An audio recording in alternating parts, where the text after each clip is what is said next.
Hey everyone, and welcome to another video. So I actually swear I already filmed this video yesterday or the day before yesterday when I was on my walk, and I can't find the file anywhere. So I don't know if I held my camera up at my phone and literally didn't press record, which is what I think happened, because I've looked in my trash and like if I accidentally deleted it, I would see it there, or if I named it something else, I've looked at all the files that I recently transferred. So I am refilming this. Hopefully I can get all my thoughts across. But anyways, today I'm going to be reviewing episodes 1 and 2 of Tales of the Underworld. So let's get into this. So first of all, my sister and my husband and I watched this Sunday afternoon, and it's Tuesday, so it's been a couple of days. We haven't yet continued it because my sister and I are into Survivor, so I will review the rest of the episodes when we get them watched. So I'm just talking about episodes 1 and 2, and because we watched them back to back, they are very short and it's been a couple days, I'm combining both of these into one video talking about the first 2 episodes. So first of all, for those of you who have no idea what this even is, these shows, Tales of whatever, are Star Wars shows that are collections of really short episodes that are tales of whatever. So the first show was Tales of the Jedi, Tales of the Empire, and then this is Tales of the Underworld. So I love Tales of the Jedi. All of these are always divided 6 episodes, and then they do 3 about one character, 3 about another, and it's like glimpses of their life that we didn't know. Tales of the Jedi was wonderful. Tales of the Empire was not. And I should have reviewed that. If not, I actually know where the files are because I found them and looking for this one. So that will be up. So I'm not sure, like, given that I love Tales of the Jedi, didn't love Tales of the Empire. I felt like they took it way too far. They went really weird with it. And they dropped the ball with that one. So I wasn't sure how they were gonna, like, whether they were gonna do good or bad at that Tales of the Underworld. With this one from Tales of the Underworld, the first 3 episodes are about Ventress. The next 3 are gonna be about Cad Bane. Now I grew up with the prequels, but my teenage into young adulthood kind of growing up, like my growing into my adult self was with the Clone Wars. Actually that was more my teenagehood anyway, so my high school years really. So I grew up in my teenagehood with the Clone Wars TV series. So for me, it's like when people in the originals grew up with Boba Fett being the bounty hunter that they grew up with and feared and revered. For me, that was Cad Bane. He was like the big bounty hunter bad guy that would always come in these episodes and cause a bunch of trouble. He's always really fun. You never know what kind of decisions he's going to make. So he's kind of like a Rumpelstiltskin character, to make a Once Upon a Time reference, where you don't know what he's going to do. Ventress, likewise, being trained by Count Dooku as his assassin, kind of trained with the Force and stuff. She was always a really good bad guy, and I really loved her character. And I also saw I loved her character arc as a whole, and she's also a strong female done in a very good way, because she does have, she loses fights, she makes wrong decisions, she gets into trouble. So I was really excited about this show. And the show did not disappoint by any means. So these episodes are really, really short. They're like 10 to 15 minutes long a piece. So the first episode, starting with Ventress, actually picks up at the very ending of this book, Dark Disciple. And I really want to read this book. I haven't, as you can see, I've started the opening. I just haven't gotten very far. You have to have a certain mindset for me to like read Star Wars books, because it's a lot of like sci-fi stuff and you have to like think a lot to read these books. And I needed to read something more relaxing right now. So I know how this book ends, because it pretty much, like, the ending scene is like the beginning of this episode. So spoiler alerts for that book and this episode if you haven't seen it yet, so you've been warned. But it basically begins with Quinlan Vos carrying her body and putting it into this pool, which is like a Night Sister pool, and it's like a rite, like a funeral rite, where he's like putting her in there so her soul can be at peace with the other Night Sisters or whatever. And it was really emotional. There wasn't a whole lot of dialogue, but like he did say some things, and he cried, and so it was very emotional, and I immediately got the feels for him and for his character, because it was just like, it was heart-wrenching to see him have to bury the woman that he loves, and you can tell that he does love her and did love her. And Obi-Wan was also with him watching in the background. He didn't say anything, he didn't need to, and it was kind of like one of those poetic full circle things that Star Wars is really good at, not so much anymore because of Disney, but Dave Filoni did this, so it was good, where Obi-Wan lost the woman that he loved, Satine or Sabine, whatever her name was. And so he knows what Quinlan Vos is going through. Now, Obi-Wan lost her, but he still chose the Jedi and chose to kind of handle things right. Quinlan Vos has now lost Ventress, right?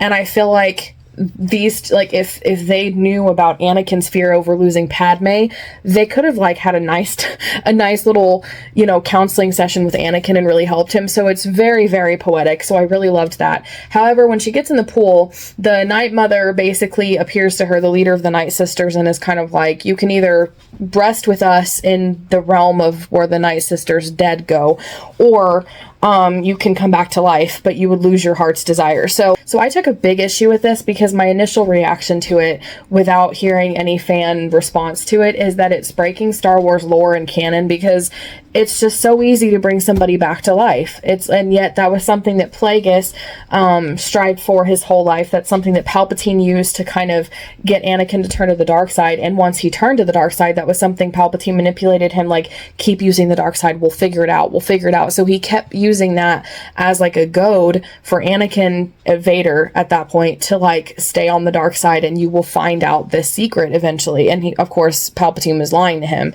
And it's like the whole time Anakin could have just made go turn her into a Night Sister and she would have been fine. And it's just kind of like, it feels like they wanted to bring Ventress back because they need characters to like lure audiences in.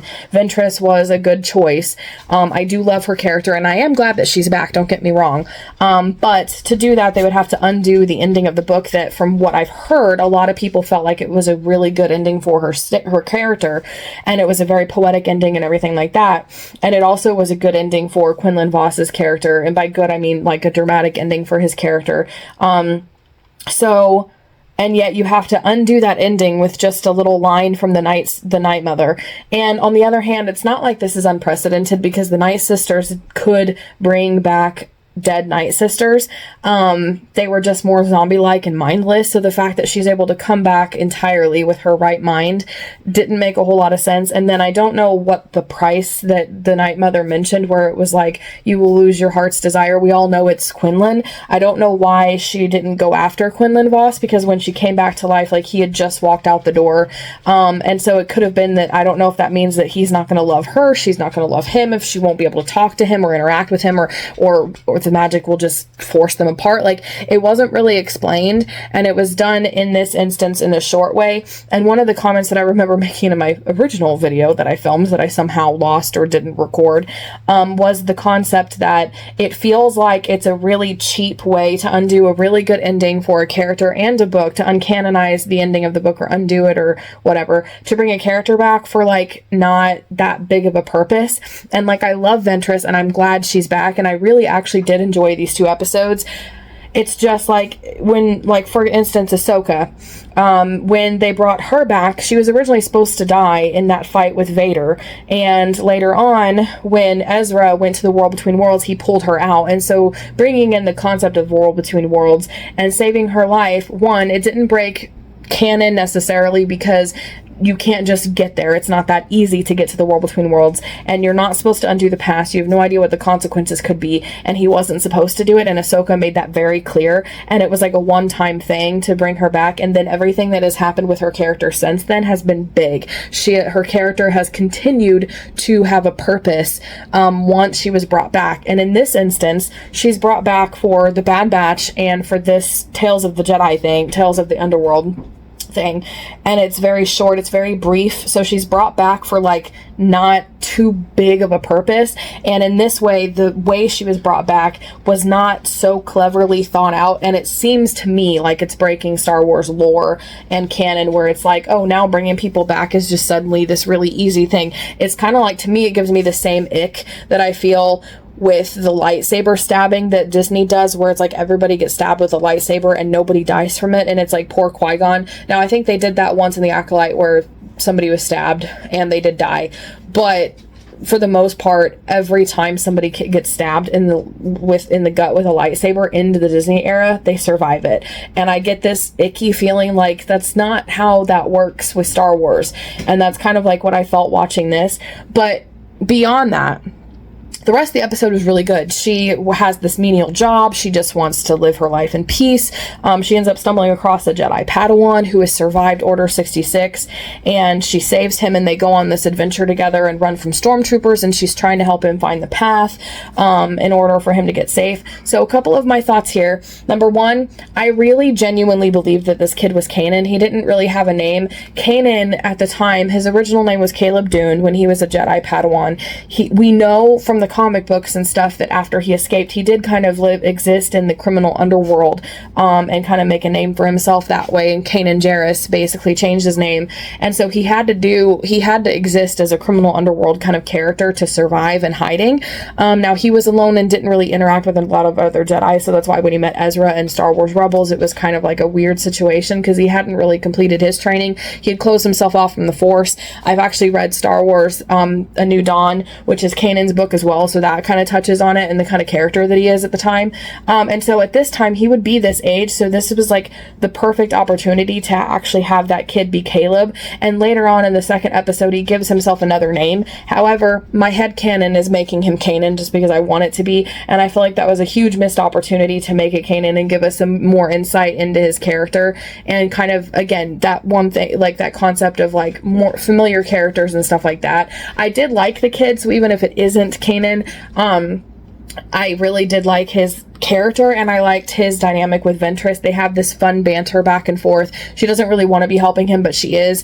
So that was another thought that I had that was kind of like a minor issue that I was like, that's a missed opportunity. Number three, the concept of the path is interesting, and from a strategically objective author standpoint, it's a really good idea. It's kind of like the Underground Railroad, where, you know, you have these people who are being oppressed and hunted, and they're being sent in the secret path to get to safety. It's a really good idea. From a Star Wars fan standpoint, I'm still kind of iffy about it because I feel like, on the one hand, I like that there are a lot of Jedi that survived Order 66, but the more Jedi that do survive Order 66, the more it kind of makes the originals a little weird for me as a Star Wars fan, because it's like, where were they during this time? Why didn't we see them in the movies? Why weren't they? And obviously the legit answer is that the movies were made first, but you still have to explain that in the story in order for everything to line up and not break Star Wars canon. It's a huge franchise, and that's the problem with Disney, is they don't really look at everything to make sure they're not going to break something by doing something. It's like the new Sims game. Every time they update it, something else in the other system breaks. It's the same thing Disney's doing. But anyways, so it's like, it makes me question, like, well, if there is a path and Quinlan Vos is rescuing Jedi and helping them escape, we know that Obi-Wan raised Luke and was there and then got killed in the fight with Vader and allowed himself to be killed. But what about these other Jedi?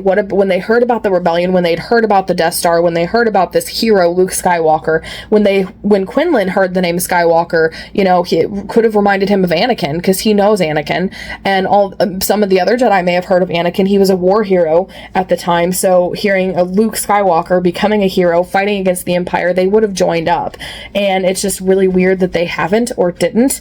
And so it creates these continuity errors and potential plot holes that I feel like need to be explained in order for me to be 100% down with the idea, even though as an author, it's a good idea if you take it for what it is by itself. But this isn't not by itself. It is part of a franchise that all has to connect together and be cohesive.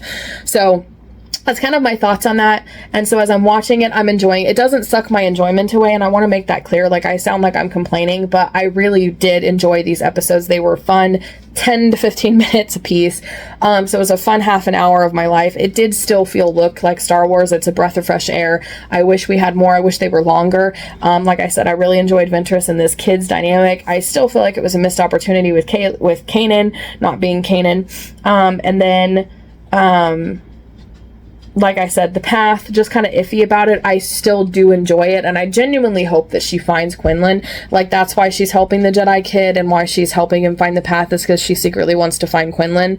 And then the beginning with her coming back, I don't like the way that they brought her back, but these 3 issues are minor, and I still overall enjoyed them. So they were 4 or 5-star episodes, considering how short they were and condensed. I feel like they should be longer, and I feel like it would help them to be longer, because then they could have explained her being brought back in a better way, like Ahsoka. So yeah, those are my thoughts. It's my review on Tales of the Underworld. Have you seen it? If so, what do you think? Let me know in the comments below. And what did you think about the way Ventress was brought back? And have you guys read the book Dark Disciple or not? And either way, let me know your thoughts. I'd love to hear about it. If you liked this video, please be sure to give it a like and subscribe for more writing and reading videos every Monday, Wednesday, and Friday. And in the meantime, if you liked my review of Tales of the Underworld, then check out my review of Tales of the Jedi. I really, really enjoyed those, and you want to hear all of my thoughts. Those are so exciting, so check that out. You don't want to miss it.